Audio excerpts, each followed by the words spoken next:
Hey everybody, my name is Sam Brukhman. I'm the Business Development Manager at Async Art, and today I have the great honor of speaking to Alex Moore of MoorePolaroids. One of the things that I think Async does really well is showcase photography in such a way that tells a really, really strong narrative. Especially with the programmability aspects, whether that's photography that changes based on time, based on weather, or even if it's just people that control certain parts of the photography. And Alex's latest piece with Bridget Bardo, which we'll talk about in a little while, is a great example of that. But before we sort of get into that, I just want to say welcome, Alex. Thanks so much for being on here today to talk. Thank you, Sam. Thanks so much for having me. It's a pleasure. So let's talk about sort of your background, Alex. Why Polaroids? Tell us about your artistic foundations and where you come from and how you've been brought to where you are right now. Beautiful. So I'm from New York City, born and raised. My whole family has always been, involved with the arts. My parents are huge collectors of art. My brother's actually a Sotheby's worker, so he's on the auction side of arts, and I've always been more the creative one. So I went to University of Michigan for art school. I actually enrolled with drawing and painting as my main skill set at the time. And then as I studied abroad in Paris, photography was the only credit that they offered that would transfer back to University of Michigan. So that's when I started with photography. And then Polaroid in specific, I remember the whole class was sent to go get a camera. Most people had like Canon DSLRs and digital cameras. I kind of wanted to separate myself from the herd. And I walked into some old vintage store and I saw this Polaroid hanging on one of the drawers, and it kind of just called my name. And I started shooting, and I absolutely loved the instant process of it all and being able to walk around and create on the fly, travel, explore, meet new people, create memories. It kind of combined everything that I loved, and the tangible nature of it, and the mishaps and wild things that happen with shooting with expired film is some of my, favorite things that keep it exciting all the time. And I really like this idea of like the imperfections that you get with Polaroid photography is something that's beautiful rather than like a mistake or. Definitely, yeah. And it's something that always, keeps you guessing. And no matter how many times you pick up the camera, you can never fully tell exactly, what the finished product is going to be. With these cameras, are made from the 1960s, 70s. And that's one of the things that always keeps it super exciting. And, I love when half the frame will get emulsion lifts and all these different stuff that can happen. So super exciting, and it keeps me kind of on my game. So let's talk a little bit more about that because it's fascinating. I kind of want to know about your thought process with, your photography, and specifically with Polaroid cameras. I mean, I know that it must be that like many different Polaroid cameras essentially give you a slightly different, maybe gradient or color effect that you wouldn't that is unique. Yeah. The camera, right? And so like let's talk about that. Like how do you go through that process of choosing the Polaroid camera or like planning out your shoot, all of that? Definitely. Right. So the cool thing that happened in the last 5-10 years is that a new company kind of refurbished the old Polaroid factories and have since been creating new film that works with the old cameras that are from the 80s and all those years. So it's really interesting now to kind of have this new opportunities. For example, there's duochrome film that's like black and red or black and yellow, and you can put that into these vintage cameras and have this kind of sleek new look to it, but yet it still keeps that vintage aesthetic to it all.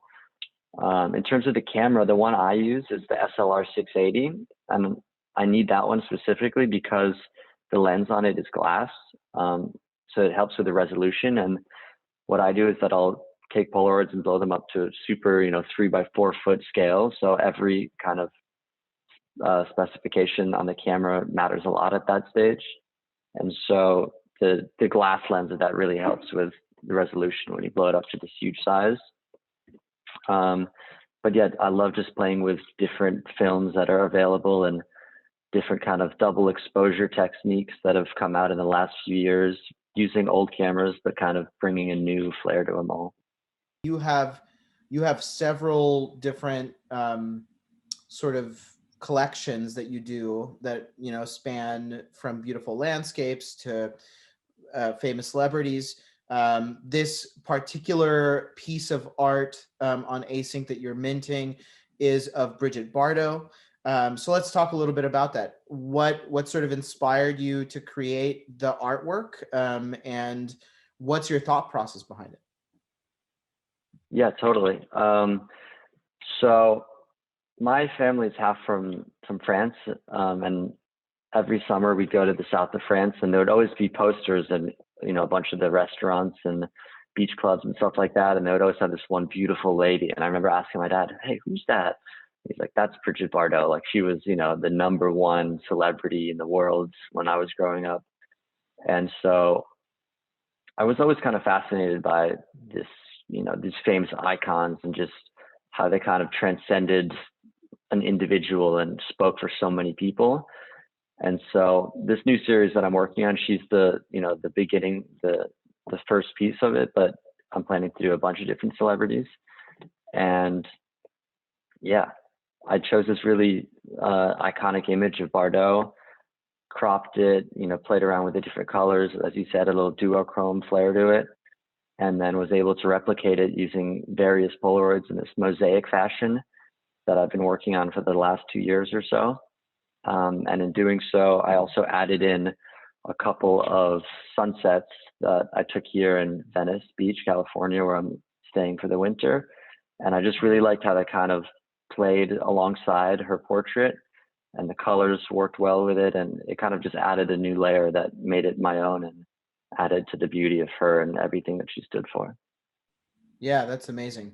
And so the way that this piece works is it's basically like a 24-hour piece, right? So there are Yeah, different colors that or different sort of shades that you get of Bridget Bardot based on the time of day. And so essentially, 100%.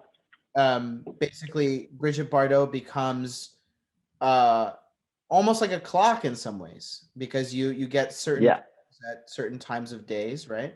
I like to call it like a mood clock, because it's not, telling you the minutes or so, but it's hopefully you can set the time yourself, wherever you are in the world.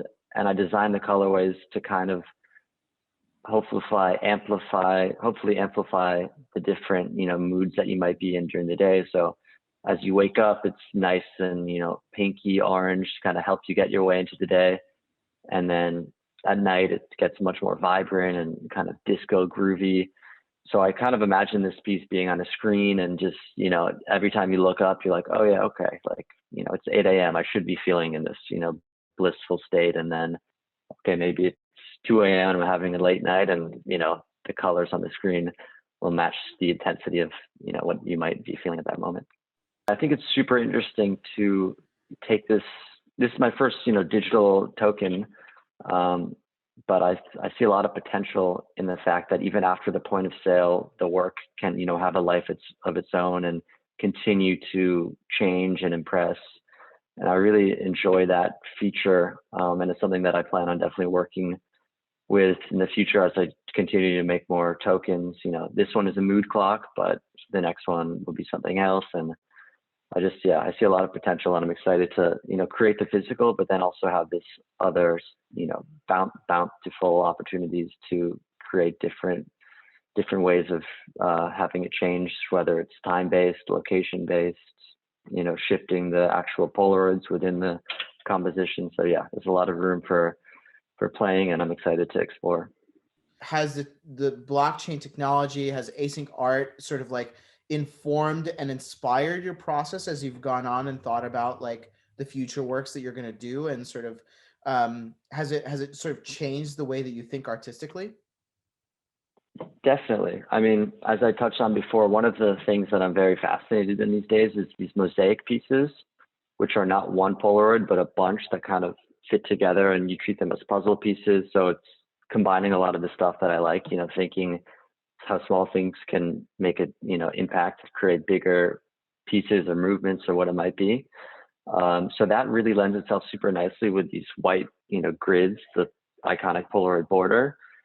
And eventually, I'm definitely excited to be able to kind of play around with the actual positioning of these individual photos. So, while it can create a harmonious image, it's also interesting to get into some like cubist, Picasso-like compositions where, the nose and the eyes might not necessarily be in the perfect, position, but in doing so, you create a beauty from the chaos, which is, back to the Polaroids themselves and the fact that you never really know what you're going to get. And the beauty is often lays within the mishaps that happen from shooting with old film. I think it really just ties itself nicely to the roots of the medium that I'm using to create. So looping this back into Bridget Bardot now, the way that I understand it is the way you've minted the token, it's just one single master. Is that correct? Yeah, exactly. So it's one single master. And the cool thing about it is that whoever owns the master will also own the physical set of the Polaroids, which are a one-of-one unique copy that I created in order to scan in and then later create all these different colorways. So I have those 12 original Polaroids in a beautiful white frame. And whoever, as you said, owns the master, which changes over time digitally, will also get a physical copy to hang up in their house or wherever they might want to. Alex, where do people go to follow you?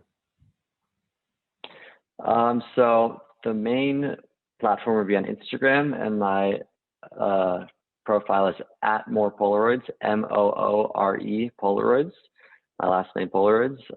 And then on Twitter, I just joined, so I'm new to it, but always welcoming new followers, also at MoorePolaroids. And then my website, where you can see a selection of books, and I'm launching my print store very shortly, is MoorePolaroids.com. Polaroids are so unique right now in the space.